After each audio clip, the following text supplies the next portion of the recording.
We start with a little bit about yourself. Brandon Prince. I'm I moved here with my family in '96 to the area. My father brought me here for a job position. I think I was in sixth grade when I got here. And to be fair, love the area. Always have. Coming from downstate areas and kind of been around a little bit. You get to Manistee and it's a different atmosphere here. Um, so as I graduated high school, went off to college, met my future wife. This is what we call home now. My kids graduated here. Kind of put myself into the community a little bit, and we're happy to call this place home, and that's where we've been since. So Yeah, man. When you just said you moved here in '96, yeah, for some reason I thought you've been a homer here your whole life. a lot of people do. I got a ton of pride in this community. Like I said, once you get here and you come from a different place, I think you see a lot of that happen more often than not, where the community aspect, the people, Yeah, um, obviously the amenities of being surrounded by two lakes and yeah, the things we take for granted every day. I can say that now, being here long enough, that sometimes I take those amenities for granted. sure. It's just a beautiful place inside and out. And like I said, raise my kids here. Happy to raise my kids here. My wife loves it here, and we'll just continue to call this place home. So you work at the DPW. I do. And what is your role there? I'm the public works lead man. What does that mean? So it's like a foreman, Yeah, okay. an immediate supervisor, we'll call it. Um, so that's that title. It carries that balance. I do the physical labor, Hmm. but also the immediate supervision of maybe tasks, jobs, purchasing, things like that. Yeah, it's interesting. I don't want to like get in like any specifics or anything as far as I'm sure that there'll be people out there that want me to ask certain No, questions, sure, and I'm not going to do that because sure. it's a. But what I'm curious about is kind of the day-to-day operations of the DPW, and if you kind of like walk us through what it looks like. Well, this time of year it's March, so I mean you're doing a lot of snow removal, you're doing a lot of salting, but I'm sure that there's a ton of tasks that we're not seeing that go on behind the scenes, or that you're foreshadowing for. Well, spring's coming, so we're going to be Right. having some spring pickups. We're gearing up for that, and then of course getting ready the city ready for summer and the influx of tourism and all the seasonal residents coming back. So Right. Um, so so the big thing of the public works in a nutshell is we're actually spread across different departments. So there's a street department which includes okay, four employees. There's like a vehicle maintenance fabrication department, that's two employees. The parks department is two full-time employees. The water department is three employees, and then we have our wastewater department, which is four employees, with one of them being a utility director. And then we have the bridges. Both bridges we man in town, US 31 and Maple Street, and those include three employees each. So it's spread across that. So each department has those tasks day to day. Right now, the parks is kind of rehabbing a couple restrooms in town, but they're also maintaining the skating rink, right, which, that's Mother Nature seems to always pitch a yeah, fit for us yeah, sometimes. Um, but they're doing things like that. We're rehabbing like things in the park, like picnic tables. I think right now we've rehabilitated 40 picnic tables. We sanded them down, replaced hardware nice, that needed it. We stained them. Last year we did benches in house. Brought them in. mm-hmm. Um, so it's things like that, maintaining mowers. That's what two guys in the parks are really doing. We do assist with giving them a couple bridge tenders here and there to help. They're a big asset within some of those maintenance items. And then the street department, those four guys are doing your plowing and your tree removals. So in the wintertime, we're removing tree removal requests that have been approved by the tree commission, and those go between 40 and 60 trees a season. So in those couple more months, four guys are out doing full tree removals. And then our maintenance department is making sure all the equipment's just in a constant, either good shape or repairing Yeah. things that have happened. And then our water department's obviously maintaining and operating the whole water system and vice versa for that wastewater. So when you break it apart, might seem like there's a lot of us, but those No, day-to-day tasks. dude, I'm listening to this, and as you went through everything, but when you preface this by saying, "Well, there's 2 guys in this department, Correct. and there's 3 guys in this one, and four Correct. guys in this one, and 2 in this one," Yep. that sounds like you guys don't have enough help. We have a great staff, and I really stand by that. They do well. They're up to every task, every challenge. We do face a ton of challenges. Sometimes those challenges might take us a little bit, but we've come so far in ability that as we go further and further into day-to-day ideas and things that might come our way, it seems like they always stepped up to the challenge. They are a great group of guys. They come together. Yesterday we had a big water main break right at the end of River Street. Okay, I didn't know that. Yeah, and within, I think I got up out of a chair at maybe 9:30, 10 o'clock. Just got the call in and then went to react. That water department of 3 guys and then our 2 sewer maintenance guys had it repaired by 1 o'clock, 1:30. And it was an 8-inch shear break, with a flange that let go. And a couple hours later, 5 guys had water restored and the system back up and going properly. So it's things like that reactive in a day, because Sure. some days bring different things. So are we short-staffed? Perfect world, yeah. We would like more here and there, right? But I think every day that if the guys woke up with that mentality, probably Yeah. wouldn't be a good one. Right. And I don't think that they put that in front of them. I think every day they just do their job to the best of their abilities and what the day brings them. And we see that all the time, that it doesn't matter how much snow, we'll get it cleared quicker than most. It just takes some time, and we have to do it properly. So, Yeah, I mean, I don't have any complaints. I think you guys do a kick-ass job. I love it. I love seeing you guys in the morning when I'm out Right. shoveling and they're out there just grinding. And I get up early, so usually when I come downtown, there's nobody downtown but you guys, Right. which is nice to see. and when you think of like even little just a perspective, that's 4 guys downtown. Yeah. They remove all this snow from this play, from this stretch. 4 guys. Wild, Yeah. wild. Yeah. How many guys are out for leaf pickup? So that's leaf pick, crazy right, to me, right. too, So dude. that's a obviously we'll call it a hot topic, right? So leaf pickup, we've changed, right? In the past, the process was a large loader, a pickup truck with like a front snow plow on it, and then 3 dump trucks. And then what would happen is that loader would come in, the pickup truck would push leaves with that front snow plow, scoop it, turn and load trucks. Just recently, 3 years ago, we found a piece of equipment that the director, once he kind of looked into it with me, and then we got to see it in action video wise, the efficiency rate, it changed. We were able to drop a guy at a truck, and it's called a tink, and you've probably seen it now. It looks like a claw with Yeah. a bottom on it. Yep.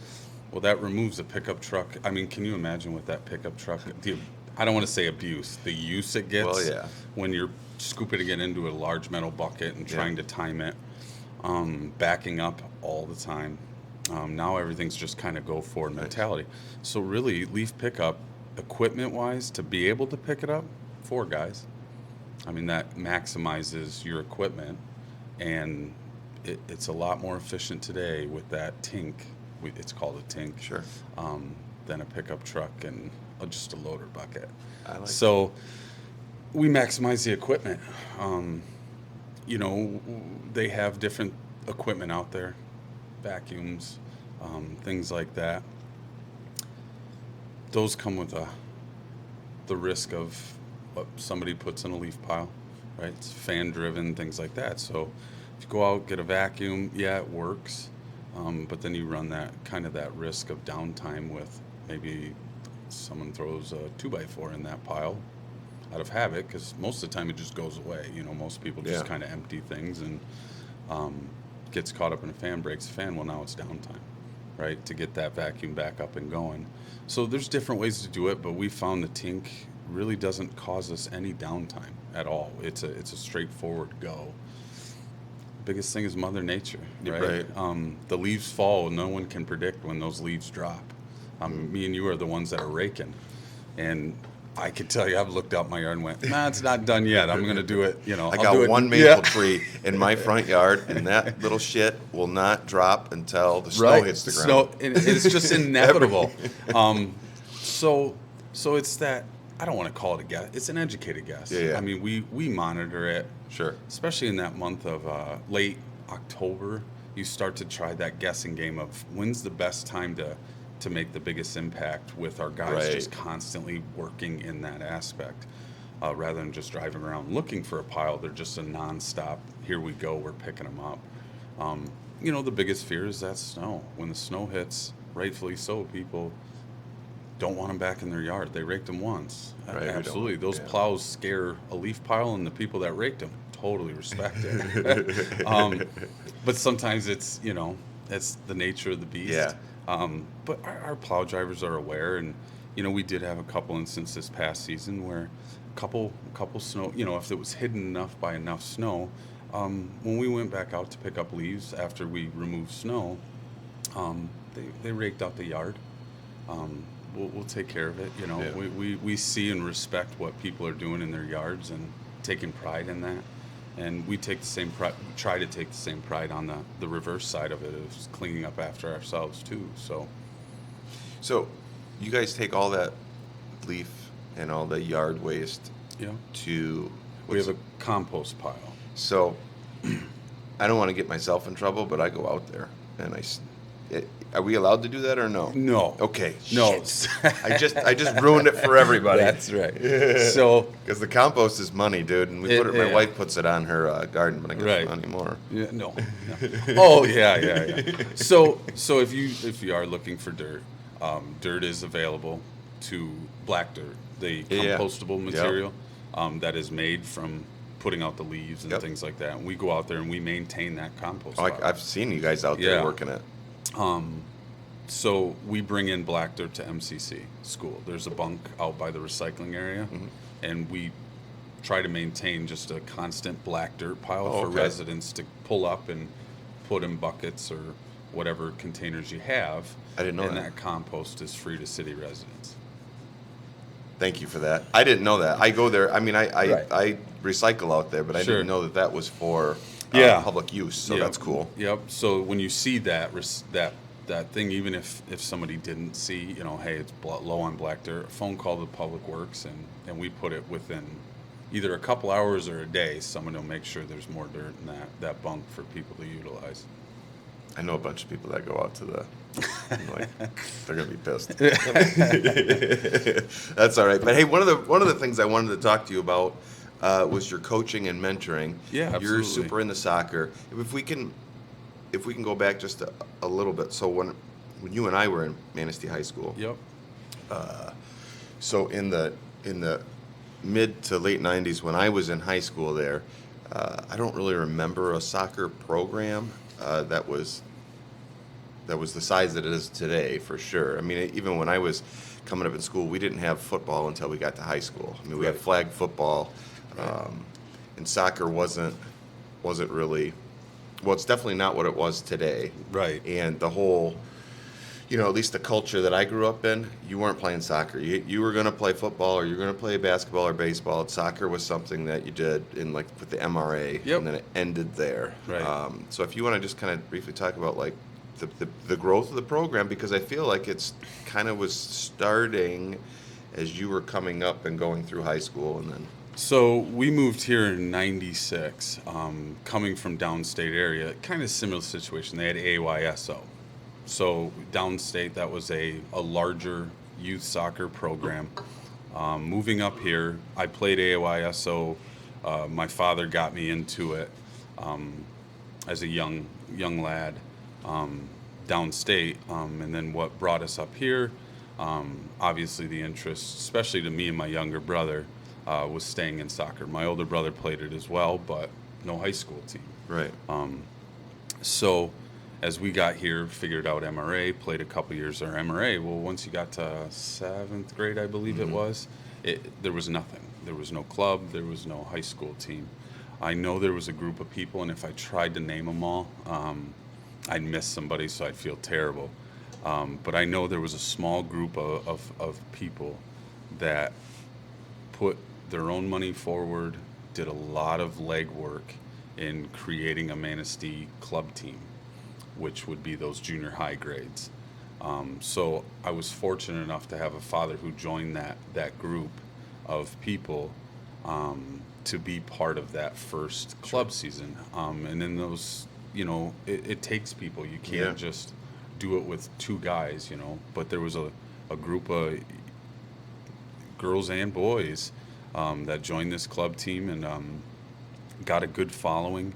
And then that same group of people kind of went to the high school and kind of, hey, we've got a new sport, let's try it. And thankfully, the high school in 1998 would have been the inaugural Manistee High School soccer season. My older brother was a senior on it, so he got to take part in it. And me being a incoming freshman, I was kind of a freshman on that new inaugural program. So going into that, my dad was a JV or assistant coach for the varsity team with Paul Sitz, and Richard Gillian was the JV coach, and they just kind of, started the fresh stuff being into it, and those guys were big parts of the club teams too. So it kind of just phased its way into there, and after graduation, I came home after college and did some JV help coaching when I was in my young, maybe 20, 21. And then I just kind of stayed with it. Had some children, and of course I brought them through the same path I took, putting them into MRA soccer, and I did youth coaching with my boys, and then kind of did some help with the club teams coaching, and then I assistant coached the varsity team. If I started going back, it's a while back, 2010 maybe. Yeah. Did that for a couple years, and then I became the head coach for the varsity program 2013-14, I believe, and then have been doing it ever since. So it's kind of a lineage in me, especially this program at Manistee High School. I was one of the freshmen that got to take part in the inaugural season and then continue it. Try to bring back that tradition I remember those men bringing to me as a 14-year-old kid. I don't forget those days, and I try to instill that pride into the young men I get to meet along the way, and they do a great job of continuing that. So it's been fun. It's been a pleasure. I look forward to every summer coming, because that's when we start our running and conditioning, and kind of always get antsy for that fall season to come around, because I've done it since I was young. So yeah, I enjoy it.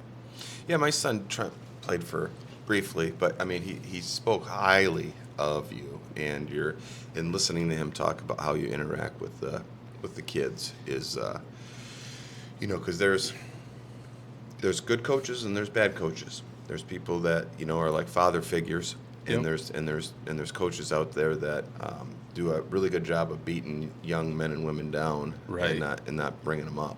And from what I could see from like kind of a spyglass, you're kind of that strong mentor, father figure. You build these young people up, and I think that's important. And I think we don't get a whole lot of that these days.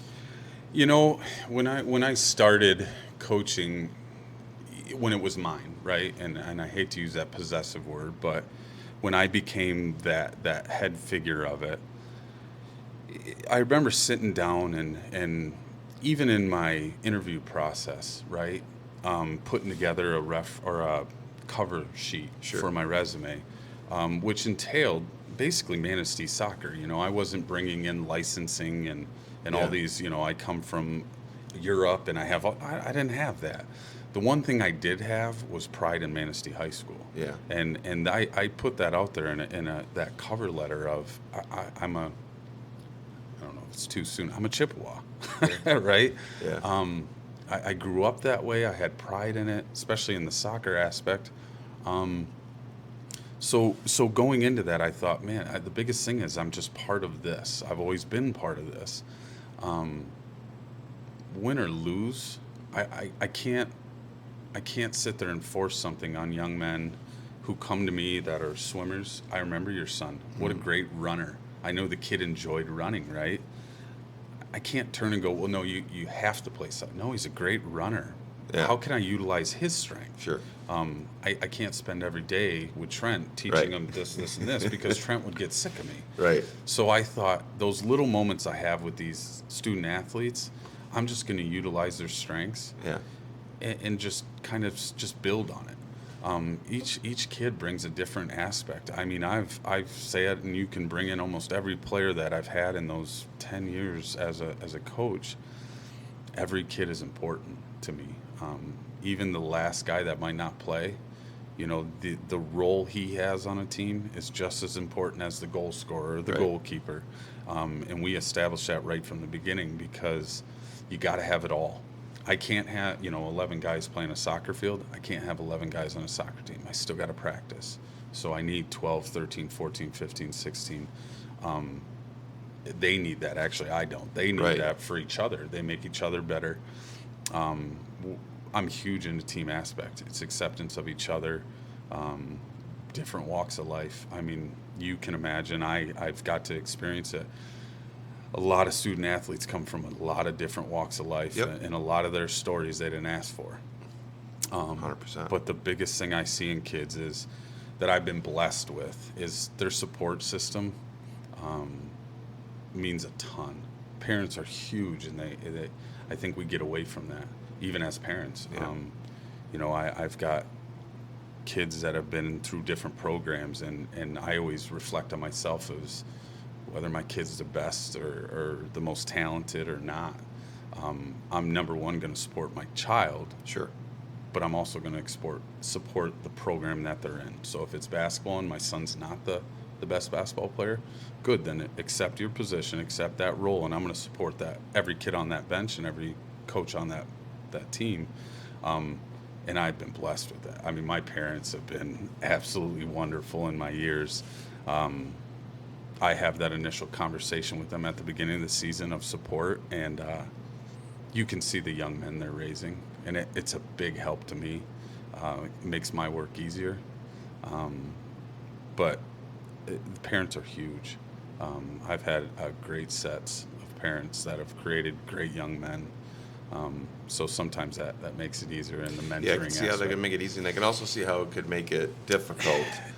Times are changing. Times Yeah. are changing. Absolutely. You face some of those challenges, but a lot of it's communication and honesty. I won't go too much into locker room talk, Sure. but my number one rule on my team, inside the locker room and outside on the field, between me and the players, is honesty. I mean, it's trust, right? We have to be truthful with each other. I'm not a cheerleader. I'm a coach. I like So it. if I sit there and roo-roo and rah-rah you all day, well, what if you were doing something wrong? Right. I have to be able to coach you, right? The idea is to improve and get better. Well, if I can't do that in a coaching manner and you're too, I don't want to say sensitive about it, but too against the idea, well, that makes it difficult for yourself. For me, because then it trickles. So I ask the same with the parents. Let's just be honest with each other. So, one of my things is talk to your kids, communicate. I tell the kids, they're quiet. Some kids are just quiet. And I've had the quietest of quiet, I feel. But I always tell them, go home and talk to your parents every day. Go home and tell them how practice was. Go Right. home and tell them how, even if they didn't ask, communicate with them. It starts that dialogue that, I don't know how, I don't want to judge families, but I think we're missing the kitchen table sometimes. Man, I tell you what, I'm just sitting here listening to you, and the only thing I can think of is like our supper at home and Right. how everybody's around the table. And, Right. that might look different to other families. Absolutely. They might do it a little bit different, Yep. but I mean, for us, for the opportunities that I have with my children, my wife, that's our time. Right. talk. Right. You know, there's a lot more talking than eating Yes, at our there is. table. That's and, how we are. And I love it. Absolutely. And I Yep. love it. And what you're saying is, wow, man, I got goosebumps. You know, but Yeah, that's for that's real. what I explain to them, and creating that dialogue. And like I said, if you're honest with your parent, so if you go home and, man, I had a real rough day shooting today, right? Dad, mom, grandma, grandpa, whoever it is sitting on the other side of that table, when they get to see, well, maybe James isn't playing as much, well, that person knows, well, he's working on shooting. Once it gets it, this should turn, right? And you see Yeah. those change, that communication between me, the player to their parents, if that exists, it's usually bliss. And I see a lot of kids change as young men through the years they're with me. Their confidence will start to rise because that communication's Right. coming out of them. The reality of what's actually happening around them, the ideals of me getting better as a player, as a student. I mean, I appreciate our AD, Mr. Cott. He taught me it years ago. He probably doesn't realize it, but the value in athletics to students. Sure. I mean, he's put up the statistics on a PowerPoint one day for the coaching staff, and when I really looked into it at 28 years old, I was like, wow, that academics is huge when it becomes to athletics. When a player or a student is in athletics, it really influences their academics. It creates a structure that forces, Well, I don't sure. want to say forces, but develops. It definitely develops. Well, you're looking at accountability from the Yep. beginning. So I'm accountable now to my team. I'm accountable to my coach. I'm accountable Yep. in scholastics because if I can't keep my shit together in the classroom, I You can't can't play. play. Right. Yeah. And you can see the statistics that the value of athletics in high school students across the board is so important. So when I see that, you see these kids that maybe aren't the best students, because I can honestly say there's teachers out there that'll probably watch this that'll fully agree with me. I wasn't the greatest student. Right. Academia was not my world, but it forced me to do it, like you just said, where if I don't do this, I don't get to do the thing I love or enjoy doing. Right. And when kids do that, they create that habit, good habits of doing homework and things like that, where if they didn't have it, they fall off. So those things I've learned early at an age of how am I going to view coaching? Am I going to view it as how much trophies I'm bringing in, how many wins I'm winning? And real early I learned winning starts to come with the good things that are going on that Right. maybe don't necessarily entail itself to the direct sport itself. I've had a lot of kids come through that to this day I couldn't be. Those are my trophies, and I don't say that as a sensitive subject, but there are young men today I see that I remember as freshmen where I'm like, oh my gosh, that's awesome. Yeah. Who they are today as young men. They're outgoing, they're successful in their own rights, they carry themselves differently. Those are my proud moments where I'm like, you can have all the trophies, you can have all the wins. It's those things that mean so much to coaching, especially at these levels.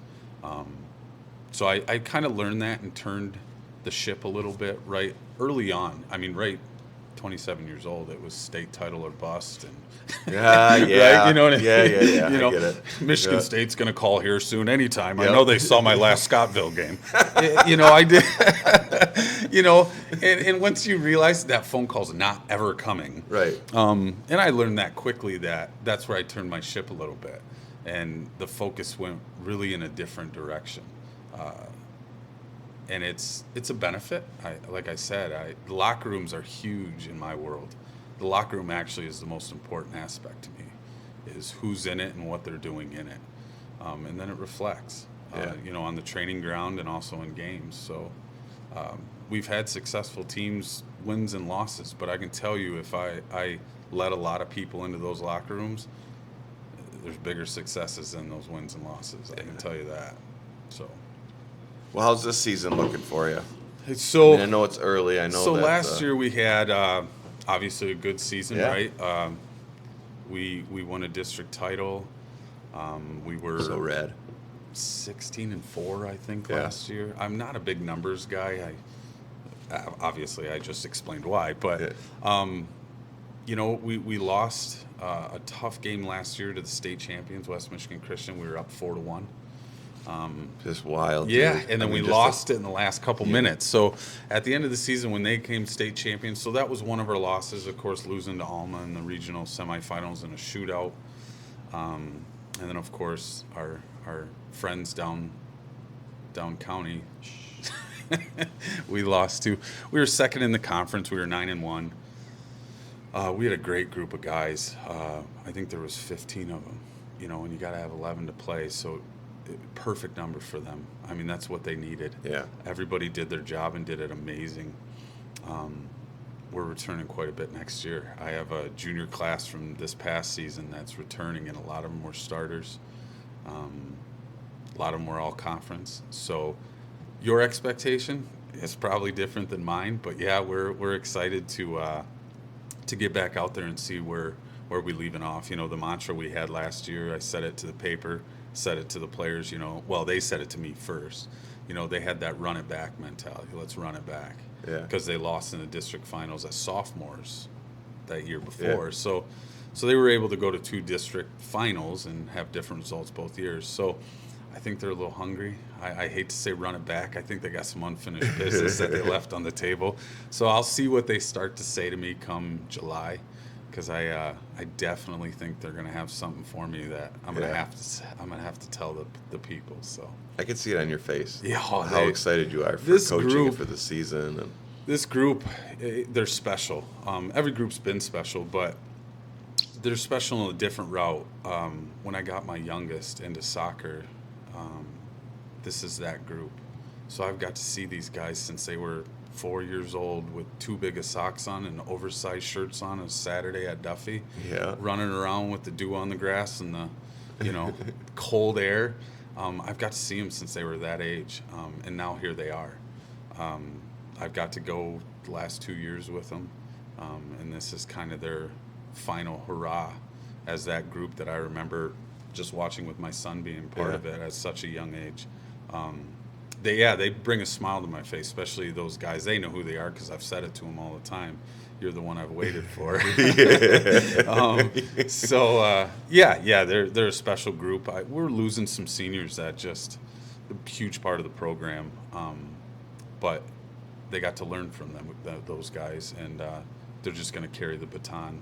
This next group will carry those batons forward, and they'll do a great job.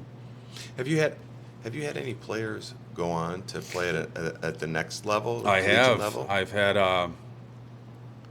4. Nice. And then there's some that had the opportunity. That wasn't their fork in the road. They chose a different way, rightfully so. We've been able to, as a program, get a lot of kids to the next level. I think especially in an area like this where soccer is such an isolated thing. You can't play year-round.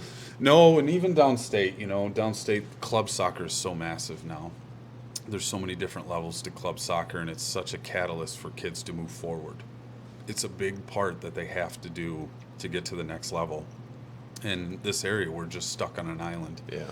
And to say we've had those guys move on without that ability to play at those kind of club levels says a lot about them. But yeah, we've been able to kids on scholarships and have the opportunity to play at the next level. Ben Schloff from last year, he's going to move on to further his soccer career at college. Yeah, Nice. So it seems every other year we're getting a kid to fulfill his dream on the next level. That's been fun. That's an experience. The first time was, oh, this is cool. Second time, this is stressful. And now it's kind of become we know what we're doing. We'll figure this out. So, well, Brandon, man, this has been awesome. Yeah, I appreciate it. Really cool, dude. Yeah. I mean, I really enjoyed the thanks the for having coaching me. part of this conversation. Oh, I could talk about it for days. Yeah, I'm sure you can. I could fill hours. I really appreciate this, Yeah, man. I appreciate Thank you so much it. for coming Hey, thank on. you. Cheers.